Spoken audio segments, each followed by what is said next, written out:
உலகத்துல மனுஷனுக்காக நீங்க ஓடலாம், பிள்ளைகளுக்காக ஓடலாம், பெற்றோருக்காக ஓடலாம்.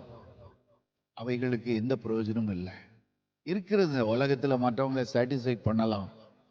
ஆனா இயேசுவுக்காக நீங்கள் எடுத்து வைக்கிற ஒவ்வொரு ஓட்டத்துக்கும், ஒவ்வொரு அடிக்கும் நிச்சயமாகவே பலன் உண்டு. ஹalleluya.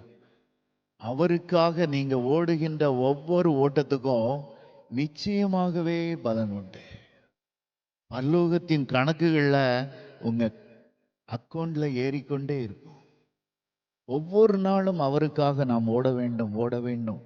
அவருக்காக ஏதாவது செய்ய வேண்டும், முழங்கால் போடணும், ஜெபிக்கணும். எண்ணெயை பாத்திரத்திலே நிரப்பிக்கொண்டே இருக்கணும். எண்ணெய் என்றாலே அபிஷேகம் தான். அபிஷேகத்தின் அளவு கூடிக்கொண்டே இருக்க வேண்டும்.